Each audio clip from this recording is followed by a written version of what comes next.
بالله من الشيطان الرجيم. بسم الله الرحمن الرحيم. يا أيها الناس اتقوا ربكم الذي خلقكم من نفس واحدة وخلق منها زوجها وبث منهما رجالا كثيرا ونساء واتقوا الله الذي تساءلون به والأرحام إن الله كان عليكم رقيبا وآتوا اليتامى أموالهم ولا تتبدلوا الخبيث بالطيب ولا تأكلوا أموالهم إلى أموالكم إنه كان حوبا كبيرا صدق الله العظيم.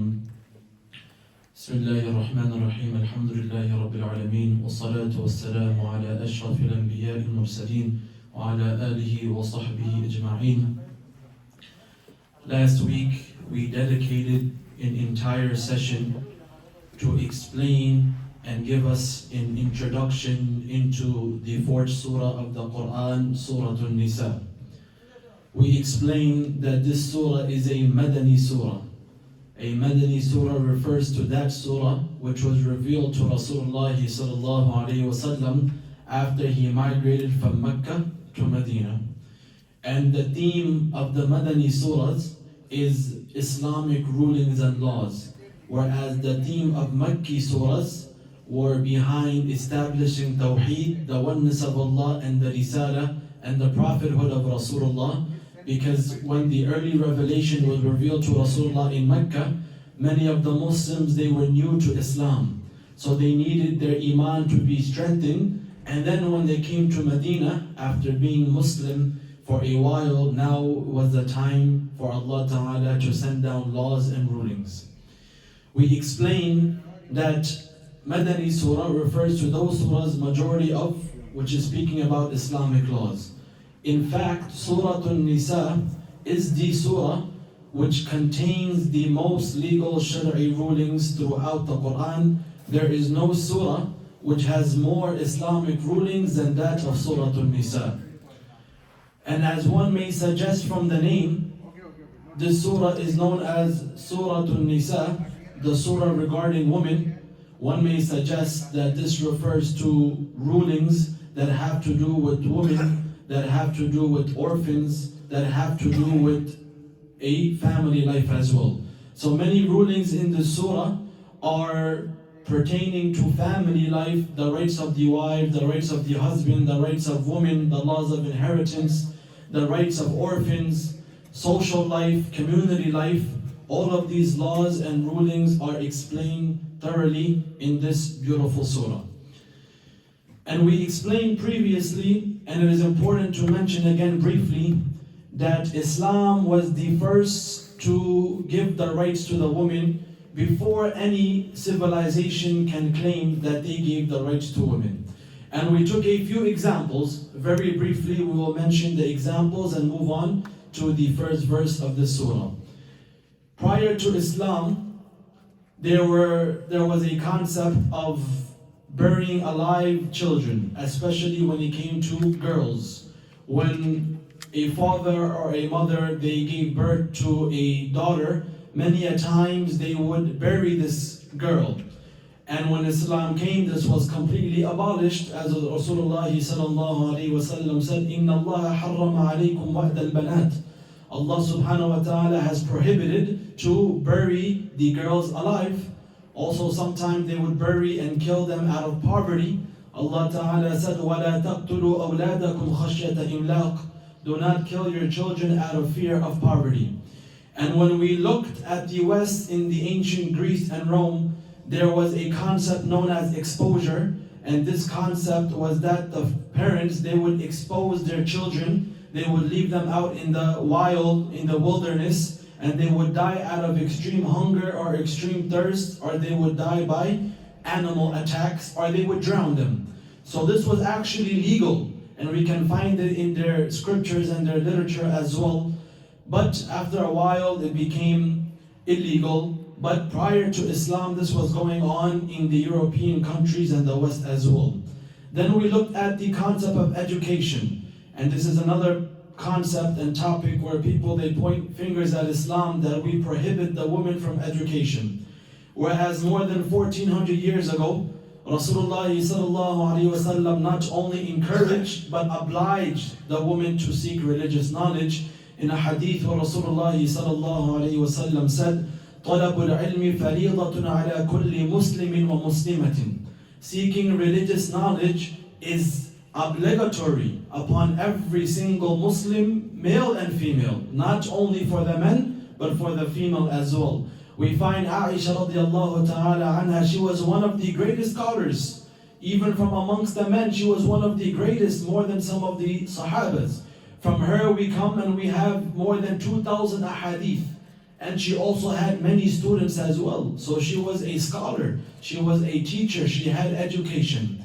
And we compared this to the West and we found that only about 150 years ago, the institutions that teach higher knowledge, it was closed to women. And only about a couple of hundred years ago, did these colleges and these institutions of higher learning admit women. We took example of some Ivy League colleges.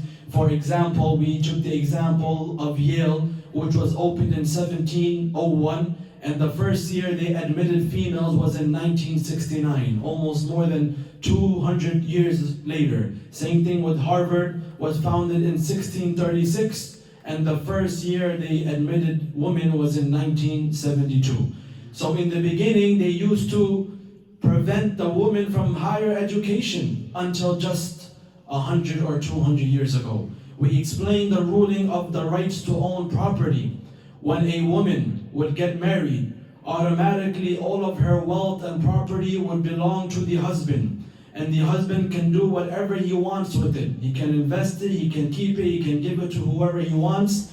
And this was also known as the doctrine of coverture, which was found in England, that all property that was belonging to the wife will automatically transfer to the husband after the marriage takes place. And this law was only abolished in 1870 when the Married Women's Property Act was sent. So just less than almost 150 years ago did this act change. Also the laws of inheritance, the women, the children, they were prohibited from it. There was a common English law that the inheritance would go to the eldest son, and then from him to his son, all the way to his son, and all the women would be deprived of inheritance. The Quran in the beginning of Surat An-Nisa mentioned the laws of inheritance and who gets what share, and to make sure you do not prevent and prohibit the women, the daughters, the wives, the mothers from having a share in the inheritance. It has been fixed. Nasiban mafruḍa, the shares of inheritance has been fixed in this surah, which we did not find the inheritance being given to many of the women before. And even in the Middle Ages, the women, they were oppressed. They could not work. They could not go and find education. Whereas we know Khadija radiallahu anha, she was a great businesswoman. And all of her profits belonged to her. Nobody took it from her. And that's why in this surah also we find the ayah, لِلْرِجَالِ نَصِيبٌ مِمَّا كَسَبُوا. For the men is whatever they earn, وَلِلنِّسَاءِ نَصِيبٌ مِمَّا اكْتَسَبْنَا. And for the woman is whatever they earn. So prior to marriage, whatever is in your possession, nobody has the right to take it away from you, even if you get married. So when you get married, what belongs to the husband stays for the husband. And what belongs to the wife stays with the wife.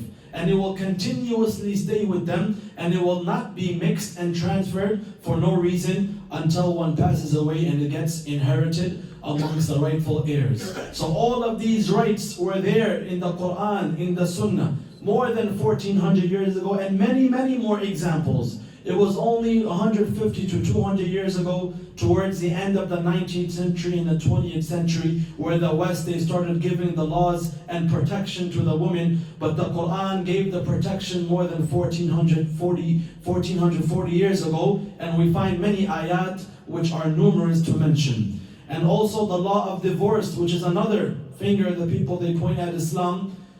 In many of the Christian countries, divorce was illegal. until the late 1900s or the early 2000s in many countries in Europe, Spain, Portugal.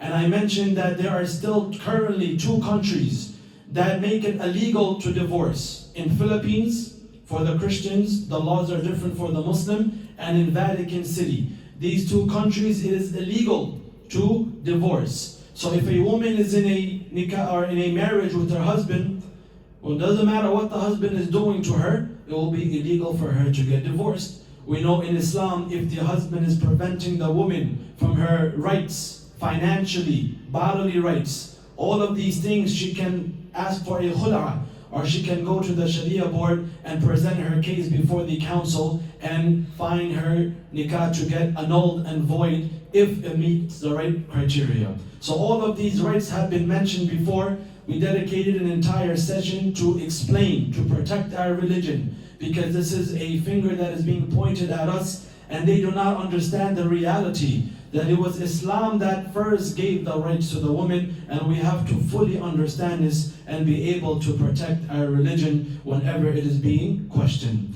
We begin with the first verse. Allah subhanahu wa ta'ala says, Ya ayyuhan nasu ittaqu rabbakum, that all people, fear your Lord, have taqwa of Allah subhanahu wa ta'ala. Stay away from what has been prohibited and do what you have been commanded. Have Allah Ta'ala on your mind at all times. Whatever you are doing, Allah Ta'ala is watching you. This is the meaning of taqwa. And taqwa is the backbone of Islam. Every single aspect in our life traces back and goes back to taqwa. Whether it is in marriage, as this was the ayah that was recited by Rasulullah in the Sunnah khutbah, encouraging the couple and all those present to adopt the taqwa of Allah Ta'ala. Whether it comes to business, buying, selling, partnership, we need the taqwa of Allah Ta'ala, the fear of Allah Ta'ala, in order to do things right and to give the people their rights. So Allah Ta'ala in the beginning of the surah is saying to fear Allah Ta'ala with regards to the rights of the creation of Allah. That know that Allah Ta'ala is watching you, that you must give the rights to the human beings and the animals and all of the creation of Allah, that Allah has given them a right. Allah has given a right to every single creation, be it humans, be it animals. So fear Allah Ta'ala and give rights to those people whom Allah Ta'ala has given rights. That's the first thing mentioned here. Now when it comes to the rights of humans, this can be in 2 ways. One of those rights is that it is protected by law. For example, you have the protection of, tenancy or leases or wages. When you have an employee or you have something, their rights are protected by law. If you don't give them their wages, if you don't follow the contract, if you don't follow the language of the lease or anything like that, then the law can come and can give the rights to the one who has been deprived. But there is another form of rights that is not protected by law. And that is, for example, the right of a husband over the wife, the rights of children, the rights of orphans, the rights of the husband, the rights of the wives. These are such laws that are not protected by law. Of course, whether abuse is different, but anything else, for example, showing them love, showing them compassion, giving them time, giving them your attention, this is not protected by law. So this will be based on your love, on your respect, and also on your behavior. And this is why you need the taqwa of Allah to give the rights to these people whose rights are not protected by law. This is why that if a person has the taqwa of Allah Ta'ala, then there is no better law that a government can pass to give the rights to somebody. If someone has the taqwa of Allah, no matter what law the government passes to give rights to the people, the one with the taqwa of Allah will surpass and give the right to the people more than any law can ever be permitted in this country or anywhere. So this is why the taqwa of Allah is extremely important when giving the rights to people, be it children, be it wives, be it husbands, be it orphans, be it neighbors, whatever the case may be. No law can overpower and be more useful and valuable than the taqwa of Allah subhanahu wa ta'ala.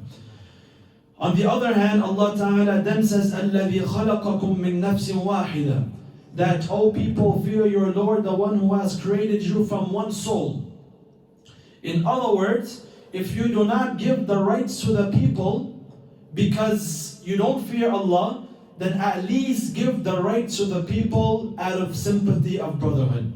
All of the insan, all of the human beings, they come from one father, Adam alayhi salam. If not for the fear of Allah, then at least because of brotherhood, give rights to the fellow insan, give rights to the fellow human beings as well. And this is from the hikmah of Allah. This is why Allah Ta'ala created all of us from one soul, from one father, so that the sympathy of brotherhood can force us to give the rights to one another. And if the people were to truly understand this, then the world would be in peace. There would be no war, there would be no hatred, there would be no grudges, there would be no revenge. Why? Because we are all brothers from the same father. So this is why it is very important to understand this. And this is an introduction to the surah, which will be mainly focused on the rights of people.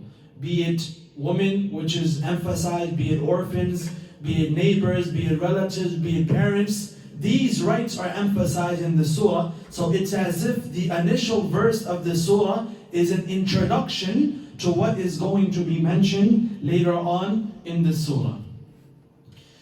Then Allah subhanahu wa ta'ala says, وَخَلَقَ مِنْهَا زَوْجَهَا, and created from it its match.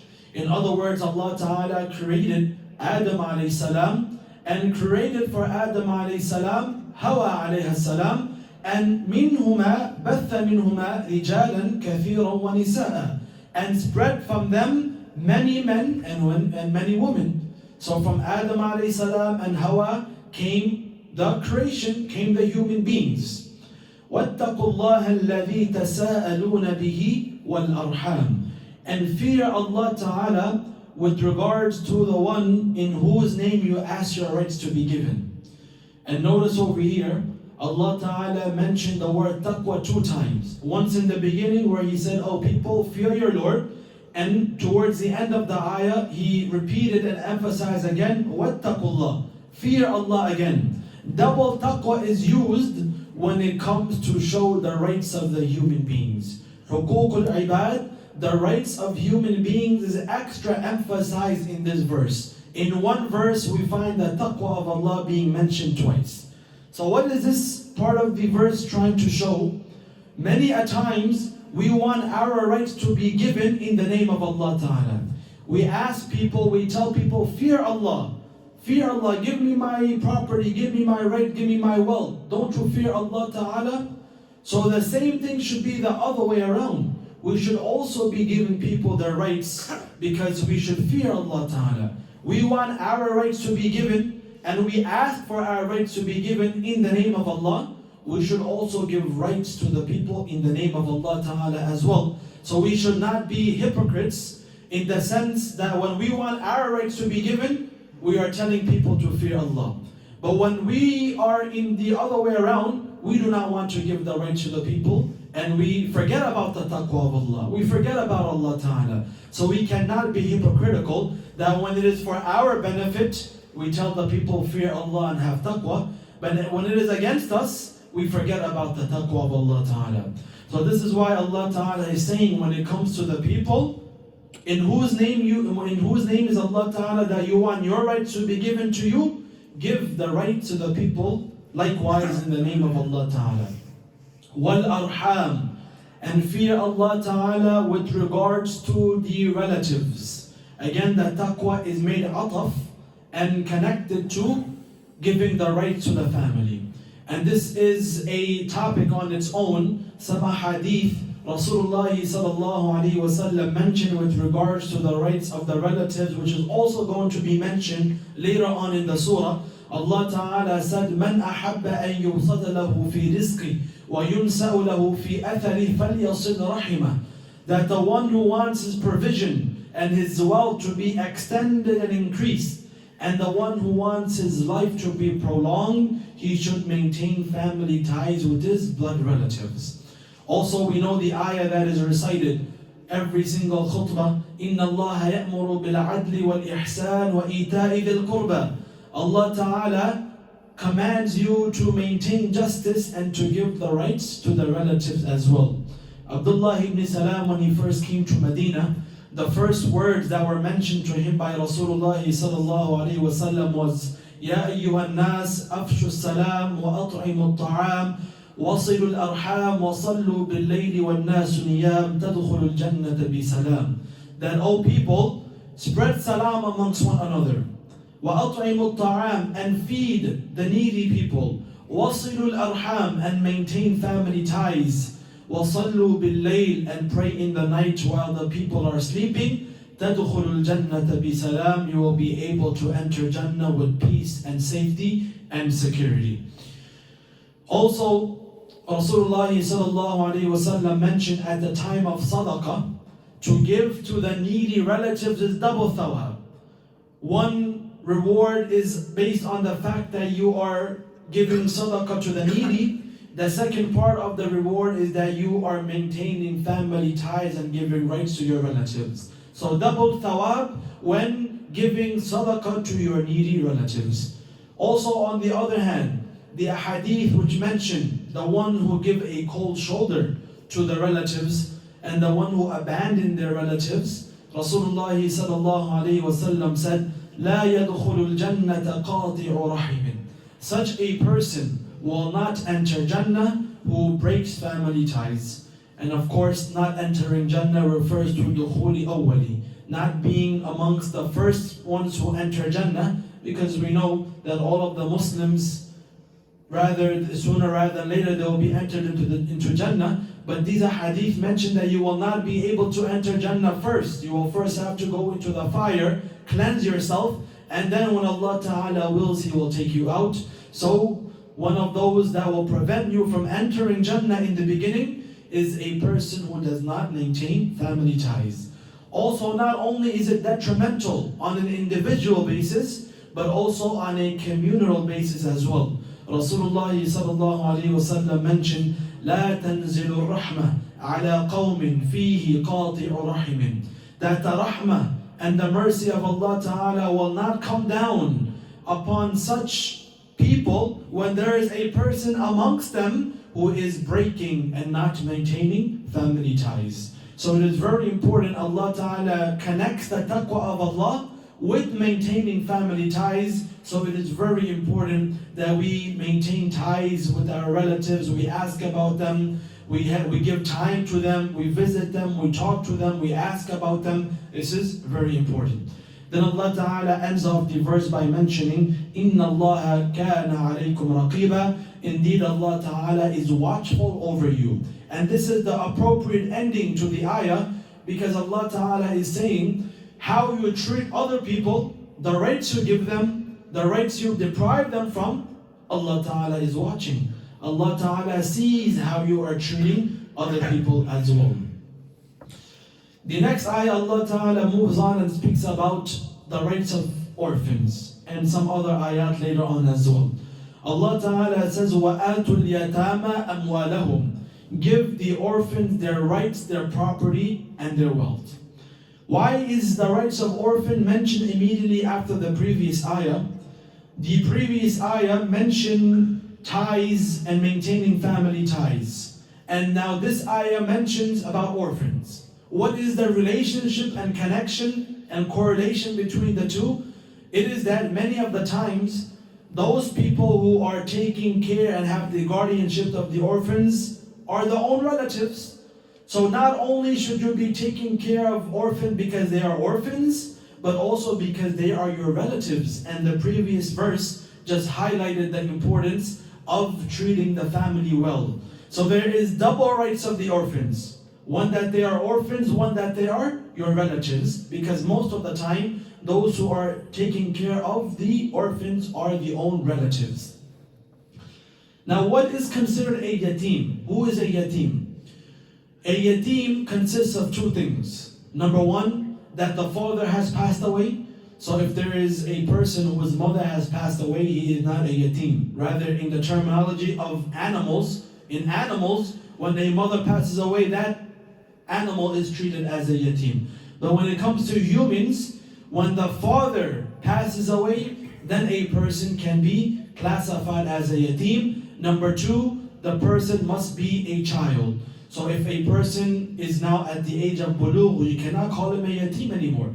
Sometimes it is a 30, 40-year-old man, the father passes away and they're calling him a yatim. Rasulullah sallallahu alayhi wa sallam said, "La yatimu ba'd al-bulugh." There is no such thing as a yatim after maturity, after bulugh. So yatim refers to two things. Number one, the father passes away. Number two, that he is a minor and has not attained and reached the age of puberty. So now Allah subhanahu wa ta'ala mentions to give them their rights. In other words, you have to protect the property of the yatim, protect them and protect their property and give them their property once they reach the age of maturity. And that is going to be mentioned later on as well, that do not give them their rights until they become mature. Because if you give them their rights while they're 6, 7 years old, they don't know what to do with it. They're going to lose it. People are going to take it from them. So it is the responsibility of the guardian of the yatim to not only protect the yatim, but to protect his rights and his wealth and his property, whether it was inherited to him or it was gifted to him, and protect it until when he reaches the age of maturity, then you can give it to him. Then Allah subhanahu wa ta'ala mentions, وَلَا تَتَبَدَّلُ الْخَبِيثَ بِالطَّيِّبِ. Do not substitute what is evil for what is good. Now what is this referring to? Back then, the awliya, the guardians of the yatim, they would do something sneaky. What they would do is they would replace and substitute the good things of the orphans with their own bad things. For example, if the yatim inherited some animals from the father, and the one who is taking care of the yatim also has animals. For example, the yatim has a goat and the guardian has a goat. So what the guardians would do, they would take their lean and skinny and sick goats and trade it and substitute it with the good goats of the orphan. And with the excuse that I am not taking the rights of the orphan, I am only exchanging, I am only substituting, I am only replacing, I am not taking. Because obviously the ayat mention, do not take the wealth of the orphan. So now they are saying to themselves, I'm not taking his wealth, I am only replacing and exchanging. So they would do this. Or they would take the inferior coins and they would exchange it and replace it and substitute it with the good coins of the orphans. So this was abolished and made clear in this ayah that you are not allowed to do this. Not only are you not allowed to take, but you cannot exchange and replace as well. Then Allah Ta'ala said, وَلَا تَأْكُلُوا أَمْوَالَهُمْ إِلَىٰ أَمْوَالِكُمْ. Do not mix their wealth with your wealth. This means that when the guardian has the wealth of the orphan in his possession, you cannot use the wealth of the orphan for your own personal needs or your own personal desires or for the expenses of your own family. You have to make sure that the wealth of the orphan is completely separate. You can only use the wealth of the orphan on the orphan himself. You cannot mix it and use it on your own family and your own needs. Yes, if you are to mix it, then you must make sure that you are not using their wealth and using it for yourself or your own family. This was made absolutely clear in this ayah as well. You have to make sure you do not take a single dime from the wealth of the orphan. And what do we find nowadays when the father passes away and there's an orphan? Every single person is running to take the right and the wealth and the property of the orphan. And again, these ayat are going to come later on as well. This is just an introduction. Allah Ta'ala will say later on, إِنَّ الَّذِينَ يَأْكُلُونَ أَمْوَالَ الْيَتَامَى ظُلْمًا. Those who devour and take the wealth of the orphans unjustly, إِنَّمَا يَأْكُلُونَ فِي بُطُونِهِمْ نَارًا. They are eating up fire into their bellies. Very important. We stay away from the orphans and their rights. Stay away from those extra dimes when it comes to running after the wealth that is left for the orphans. Rather than protecting it and being worthy of reward, a person is running and devouring it unjustly and being worthy of the utmost worst punishment that a person can possibly have. إِنَّهُ كَانَ حُوبًا كَبِيرًا. Indeed, it is a major sin. That oppressing and taking the rights of the orphans is a major sin. Taking the rights of anybody is a sin. It is very bad. But when you take the rights of a person who's already weak, for example the orphans, or for example the women, and you oppress them, this is an even greater sin. Why? Because you are taking advantage of the already weak. Taking advantage of those who are not weak is also sinful. But taking advantage of the du'afa, the weak, those who have no support, is an extra sin. That's why Allah Ta'ala says, إِنَّهُ كَانَ حُوبًا كَبِيرًا. And of course the ayat of the virtues of taking care of the orphan are many as well. Rasulullah sallallahu alayhi wasallam said that I and the one who takes care of the orphan will be in Jannah like this. And he illustrated with his two fingers and gave a small gap in between them. Also he mentioned the best house is that house in which there is an orphan and he's being taken well care of. And the worst house is that house in which there is an orphan and he is being oppressed and his wealth and his rights are being taken away from him. So these two ayat give us an introduction to the surah. We will come upon a lot of rulings. The next ayah will speak about the important concept of multiple wives, where Allah Ta'ala permitted 2, 3 or 4 wives for a man. Very, very important concept. We will explain why this verse was revealed, what is the hikmah behind it. Also explain some of the multiple wives of Rasulullah sallallahu alaihi wasallam, and explain the concept of ta'addud al-azwaj, explain the concept of multiple wives in details. This will be mentioned in the next verse. So may Allah Ta'ala give us all the tawfiq to understand and act upon what has been said. وآخر دعوانا الحمد لله رب العالمين سبحان الله وبحمده سبحانك اللهم وبحمدك أشهد أن لا إله إلا أنت أستغفرك وأتوب إليك.